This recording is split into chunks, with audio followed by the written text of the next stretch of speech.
మూసిని బారించి tourism అవుతుంది. Plus ఈ రోగాలు పోతాయి.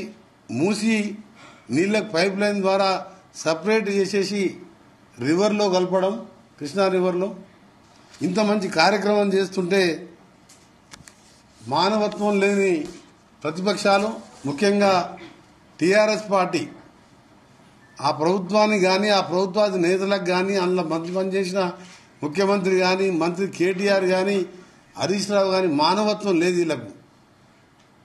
వీళ్ళు ఇవాళ మాట్లాడుతున్నారు.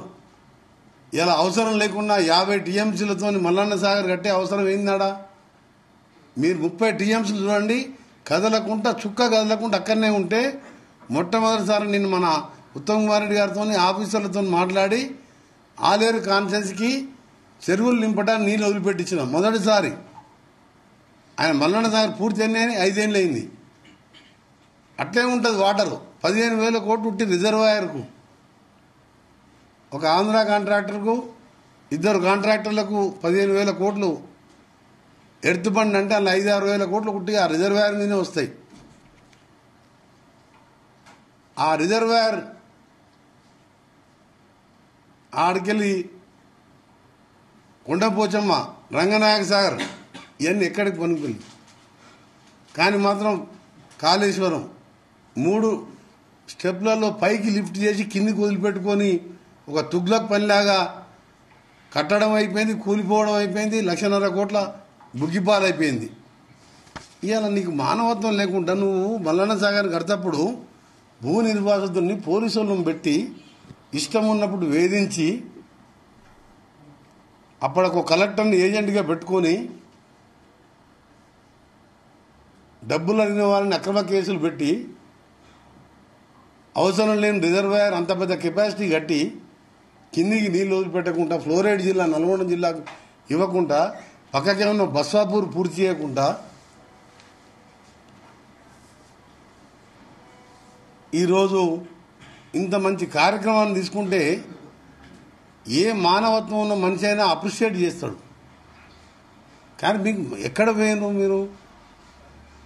గతంలో చెప్పినట్టు మాయమైపోతున్నాడో మనిషి అన్నవాడంటే ఈ బీఆర్ఎస్ వాళ్ళని, హరీష్ రావుని, కేటీఆర్ని చూస్తుంటే అసలు మానవత్వం మనుషులు అనేవాడు ఉన్నాడా అని. ఒక్కసారి నల్గొండకు రండి. మా ఊరు ఈ మూసీ కాలువకు ప్యారలల్గా 7 కిలోమీటర్లు లోపలికి ఉంటుంది మా ఊరు.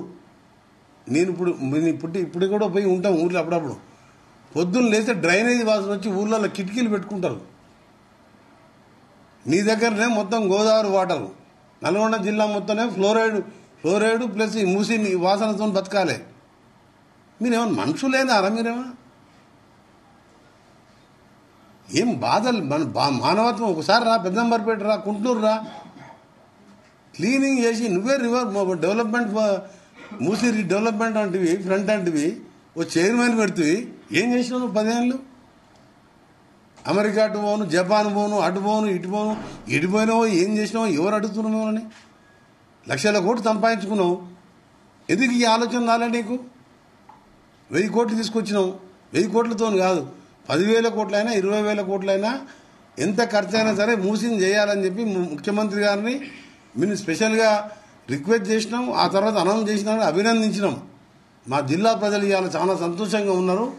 మాకు త్వరలో ఈ మూసి నరకం నుంచి ఫ్లోరైడ్ బాధ నువ్వు 6,000 కోట్లు ఖర్చు పెడితే 4,000 కోట్లు కమిషన్లు తిన్నారు మీరు మిషన్ భగీరథలా.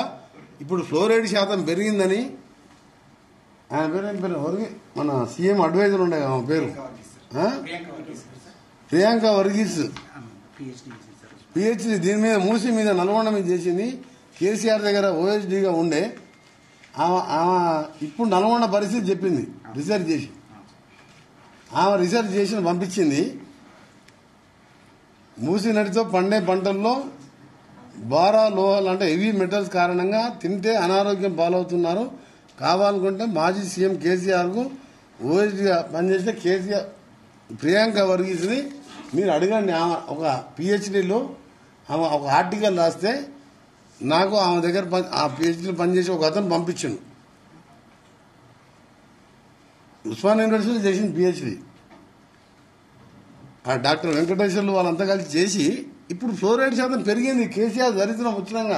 అంతకుముందు మేము ఆర్డబ్ల్యూఎస్ డిపార్ట్మెంట్కి వెళ్ళి 1000 కోట్లు నేను రాజశేఖర రెడ్డి గారు రాజీవ్ పల్లెపాట ఫస్ట్ పెట్టించిన. నా కాన్ఫరెన్స్లో పెట్టించి 600 కోట్లు అనౌన్స్ చేసిన.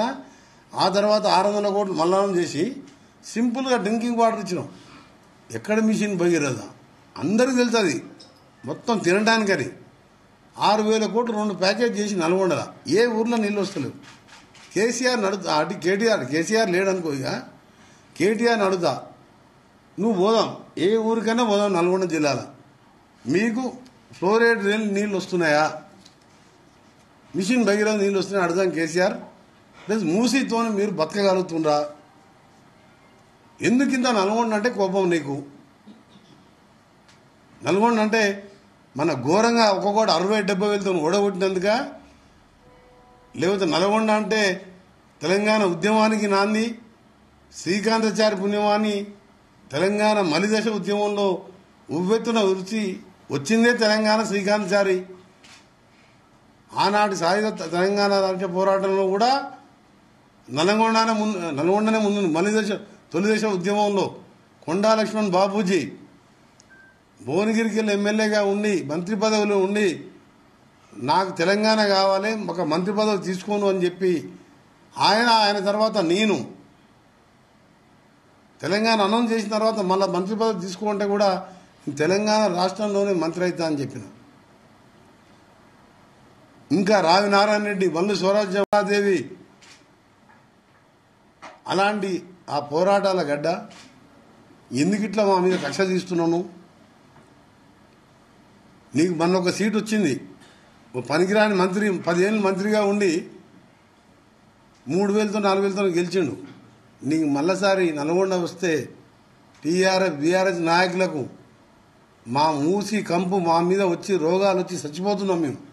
ఇంకా రకరకాల రిపోర్ట్స్ ఉన్నాయి, మీకు ప్రెస్ నోట్ పంపిస్తాం. మీకు డీటెయిల్గా సైంటిస్టులు దేశ విదేశాల గురించి నల్గొండలో మూసి గురించి ఇంత వరెస్ట్ రివర్ లేదని ప్రపంచంలో చెప్పిండ్రు. ప్రపంచంలో ఇంత వరెస్ట్ రివర్ లేదు.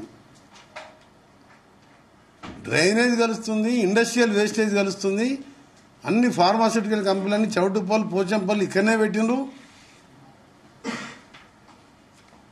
ఇంత నాశనం చేసి ఇంకా వాళ్ళ దగ్గర పోయి డ్రామాలు ఆడుకుంటా మల్లన్న సాగర్ల పోలీసులతో ఎందుకు కొట్టించినావు? అవసరం లేని రిజర్వాయర్ ఎందుకు కట్టినావు? మరి అప్పుడే వీళ్ళకి ఇవ్వచ్చు కదా. మూసీ అప్పుడు రివర్ ఫ్రంట్ పెట్టి 1,00,000 కోట్లు అప్పు దొరికింది కదా. మూసీ కార్పొరేషన్ అంటే ఎవడో 1,00,000 కోట్లు ఇస్తాడు. 1,00,000 కోట్లు అంటే 7 లక్షల కోట్లు అప్పు చేసినావు కదా. ఎందుకు నీకు మీ నాయనకు ఐడియా రాలే? అంటే కమిషన్ తక్కువ వస్తాయనా? లిఫ్ట్ ఇరిగేషన్ అంటేనే 50% వస్తాయి. 1,00,000 కోట్లు అంటే 50,000 కోట్లు ఈయనకు, 40,000 కోట్లు కాంట్రాక్టర్కు, 10,000 కోట్లల్లో లిఫ్ట్ అయిపోతుంది. ఎందుకంటే ఆస్ట్రియానో ఇటలీనో ఎక్కడో చిన్న చిన్న కంట్రీలో అసెంబ్ల్డ్ మోటార్ తీసుకొచ్చి కొత్త లేబుల్ పెడతారు దానికి. నిజంగా ఎంత బాధ అనిపిస్తుందంటే వీళ్ళు టీఆర్ఎస్ వాళ్ళు చేసిన యాక్షన్. 17,000 డబుల్ బెడ్రూమ్ ఇల్లు కట్టి రెడీ ఉన్నాయి, నీకు పంచశేతగాలే. అది బిల్డర్స్ కాంట్రిబ్యూషన్తో కట్టినది. అక్కడ ఇంకా ఎక్కడ కావాలి అక్కడ, లేదా ఆర్థిక సాయం కూడా చేసి వాళ్ళని, ఎందుకంటే వాళ్ళకు కూడా మూసి పక్కన ఉంటే వాళ్ళ ఆరోగ్యాలకు కూడా ఇబ్బంది, మామూలు ఇబ్బంది కాదు. 7 కిలోమీటర్లు ఉన్న ఊరికి మీరందరూ తీసుకుపోతా. కేటీఆర్ వస్తే కేటీఆర్ ఇంకొక రోజు నైట్ రైడ్ చేద్దాం, పొద్దున మళ్ళీ మార్నింగ్ ఉందాం. మీరు పొద్దున మా ఊర్లో టిఫిన్ కూడా చేయలేరు మీరు. అంటే మా ఊరు అంటే 7 కిలోమీటర్ల లోపల ఉంది మూసీ కెనాల్కు. పక్క ఉన్న నార్కట్పల్లి లాంటి నగరకల్ లాంటి ఊరోళ్ళ పరిస్థితి ఏంది? అమెరికాలో చదువుకున్నట్టే కేటీఆర్ కామన్ సెన్స్ ఉందా నీకు? ఒక్కసారి నల్గొండ బయట పోయి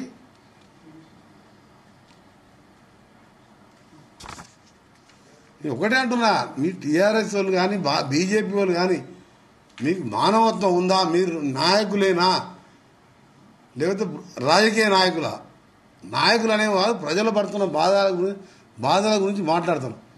మీరు పక్కా రాజకీయ నాయకులు. మా గవర్నమెంట్ వచ్చిన 3వ రోజుకెళ్ళే ఈ గవర్నమెంట్ ఉండదు అని చెప్పి మాట్లాడి ఆఖరికి ఎట్లయిందంటే మీ బతుకు పార్లమెంట్ ఎలక్షన్లా 9 స్థానాలు 3వ స్థానం 7 స్థానాలు డిపాయిడ్ పోయి సిగ్గుండాలే. 10 ఏళ్ళు అధికారంలో ఉండి గంత ఘోరంగా మేము 5 పార్లమెంట్ మెంబర్లు 21కి 15 మందిని కొనుక్కపోతే 3 పార్లమెంట్ మెంబర్లు నామినేషన్లు ఇస్తే గెలిచినాం. నీ గవర్నమెంట్ ఉండి రెండోసారి గెలిచి 88 సీట్లతోని నువ్వు ఇంకా 5 ఏళ్ళు ఉంటావని తెలిసి కూడా 3 గెలిచినాం. అది కాంగ్రెస్ అంటే, అది ప్రజలు. నీ మోసానికి దళిత బంధనో, డబుల్ బెడ్రూమ్ అనో, దళితులు ముఖ్యమంత్రి అనో, అకౌంట్ రోజే పోలింగ్ రోజే అకౌంట్లో డబ్బులు వేయడంతో నువ్వు రెండోసారి గెలిచినావు. మూడోసారి నీ నిజస్వరూపం తెలిసింది కాబట్టి ఓడగొట్టి ఇంట్లో బండ పెడితే ప్రతిపక్ష నాయకునిగా ఉండి కనీసం అసెంబ్లీకి వచ్చే ముఖం లేక మీ నాయన వచ్చి మాట్లాడడం. రేపు అసెంబ్లీ పెడతాం కదా, వచ్చి మాట్లాడడం మూసీ మీద. ఆయన సంగతి తెలుస్తుంది. నేను కేసీఆర్ సంగతి పెద్ద ఆయన 70,000 పుస్తకాలు చదివినట. మూసీ గురించి రీసెర్చ్ చదువు ఫస్ట్. కేసీఆర్ అంటే ఆరోగ్యం బాగాలేకుండా నువ్వు చదవలేకపోతే కేటీఆర్, హరీష్ నువ్వు చదువురా పుస్తకాలు. రీసెర్చ్ చేసిన వాళ్ళు చదవండి. మూసీతోని 1 కోటి మంది, 1 కోటి మందికి 20,000 30,000 కోట్లు పెద్ద ఖర్చు లెక్క కాదు. అందుకనే మళ్ళీ రిక్వెస్ట్ చేస్తున్నా, మీ పార్టీ ఉండదు, ప్రతిపక్ష నాయకుడు లేడు, ఉన్న కేసీఆర్ పేరుకుంటాడు తప్ప ఆయన రాడు. వస్తే ఇలాంటి ప్రశ్నలతోనే మళ్ళా లేవకుండా చేస్తా. నేను మూసీని 10 ఏళ్ళు ఎందుకు పండబెట్టావు? అప్పుడంటే ఆంధ్రోలు పండబెట్టాను. నువ్వు ఎందుకు మూసీ క్లీనింగ్ చేయలేదు? మీరు చేస్తుంటే మీరు ఎందుకు రెచ్చగొడుతున్నారు ప్రజల్ని? ప్రజల్ని ఒప్పిస్తాం, బతిలాడతాం.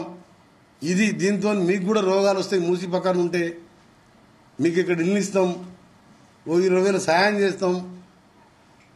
మీరు ఎక్కడ కట్టే డబుల్ బెడ్రూమ్ మీకు ఇచ్చిన దగ్గర స్కూల్ పెడతాం. ఇవన్నీ చేయాలని ఒక ప్లాన్తో ముందుకు పోతున్నాం మేము. రేవంత్ రెడ్డి గారు ముఖ్యమంత్రిగా ఆయన ఆలోచించింది. నేను ప్రైమ్ మినిస్టర్కి 10 సార్లు కలిసి ఇచ్చిన. పార్లమెంట్లో 5-6 సార్లు మూసీ గురించి మాట్లాడినా. జైషా ఆప్గా నమామి गंगा से प्राइम मिनिस्टर बोल रहे थे, नमामि गंगा से कैसे प्राइम मिनिस्टर नमामि गंगा 40,000 करोड़ खर्च कर रहे, वही 40,000 उससे गंदा है हमारा रिवर, इसको भी एक 40,000 करोड़ देव बोल के డైరెక్ట్ పార్లమెంట్ అడిగినా. ఒక 12 సార్లు అపాయింట్మెంట్ ఇచ్చింది నాకు. మూసీ మీద అని చెప్పి సబ్జెక్ట్ అడుగుతారు వాళ్ళు. అపాయింట్మెంట్ ఇచ్చినప్పుడు సబ్జెక్ట్ అడుగుతారు. అడిగినప్పుడు ఆయనతో చెప్పిన, ऐसा पीएम साहब वहाँ सो नहीं सकते, खा नहीं सकते, इतना डिसीजेज आ रहे, अब एक काम करो, ఓసారి 200 కోట్లు ఇస్తున్నాడు. పాపం వైస్ ప్రెసిడెంట్గా వెంకయ్య నాయుడు గారు ఉన్నప్పుడు జలశక్తి మినిస్టర్ని, అర్బన్ డెవలప్మెంట్ మినిస్టర్ని ఆయన స్పెషల్గా వాళ్ళిద్దరు మినిస్టర్ని వైస్ ప్రెసిడెంట్ హౌస్ పిలిపించి ఎంత నా బడ్జెట్ మూసీకి ఇవ్వాలని చెప్తే ఆయన 200 కోట్లు ఇస్తున్నాడు. జలశక్తి మినిస్టర్, అర్బన్ డెవలప్మెంట్ 200 కోట్లు ఇస్తున్నాడు. బీజేపీ వాళ్ళు 10 ఏళ్ళ అధికారం ఉండి అద్దెలి. ఇది రాను రాను ఎట్లయిందంటే ఇది బాగా కలుషితం అయిపోయి, మేమైతే మా దగ్గర పండించిన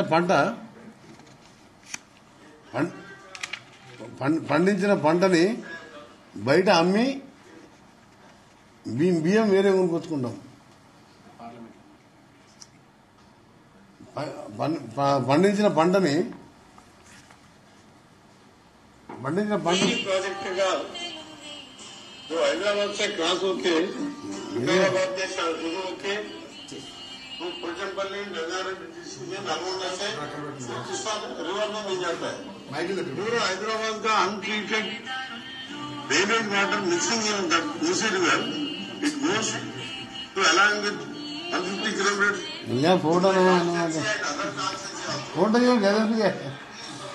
అంటే పార్లమెంట్లో మొత్తుకొని మొదటిసారి ఎమ్మెల్యే 2000 సంవత్సరం ప్రొఫెసర్ జయశంకర్ వచ్చిండు. ప్రొఫెసర్ జయశంకర్ వచ్చిన ఫోటో. జయశంకర్ గారు నా పక్క కూర్చొని నేను 11 రోజులు నిరాహార దీక్ష చేసిన మూసీ కోసం చేసిన ప్రొఫెసర్ జయశంకర్ గారు అన్న మాట, ఒక మాట, ఏ బాబు రమణ జయశంకర్ స్టేట్మెంట్ ఏది జయశంకర్ స్టేట్మెంట్ నేను ప్రొఫెసర్ జయశంకర్ గారు అయితే రోజు పొద్దున బస్సులు వచ్చి 5 గంటలకు వేసి నల్గొండకు వచ్చి క్లాక్ టవర్ సెంటర్కు 25 ఏళ్ల కింద నేను దీక్ష చేసిన. అప్పుడైతే అసలు మా కాంగ్రెస్ లేకుండా టీడీపీ నోట్లు నిలిపోసుకునేది. బై మిస్టేక్ నోట్లో పడితే వామిటింగ్ వస్తుంది తిన్న తర్వాత. నల్గొండలో అమారతిగా కూర్చున్నప్పుడు వచ్చి నల్గొండను ఇబ్బంది పెడుతున్న ఫ్లోరైడ్ సమస్యను తెలుసుకొని ఆయన ఒక మాట అన్నాడు, దేశమంతా నీరే జీవనాధారం అయితే మన నల్గొండకు మూసి రూపంలో మరణకారకం అయ్యింది అని తెలంగాణ సిద్ధాంతకర్త ప్రొఫెసర్ జయశంకర్ అన్న మాటలు నల్గొండ నా దీక్షలు. మా దగ్గర ఎన్నో ఉద్యమాలు నడిచినాయి. జలసాధన సమితి దుచ్చల సత్యనారాయణ గారు అప్పుడు వాజ్పేయిని కలిసిండు. ఆ తర్వాత మొదటిసారి ఎమ్మెల్యే తర్వాత మొత్తం ప్రపంచం లక్షలాది మంది నేను దీక్ష చేసి వచ్చాను. అంటే నేను ఫ్లోరైడ్ తోనికి ఇప్పుడు ఇంకెక్కువైంది. ఇది మూసి పొల్యూషన్తో ఫ్లోరైడ్ కంటే డేంజర్ అయింది.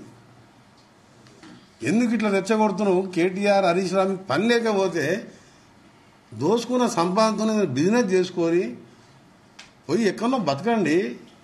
మా తిప్పలేదు, మీరు అప్పు కూడా ఇస్తట్లేడు. మీ మీద కింద మీద పడి అప్పు చేసి మూసి రివర్ ఫ్రంట్ పెట్టి కార్యక్రమం చేసి దీన్ని ఎట్లైనా క్లీన్ చేయాలి.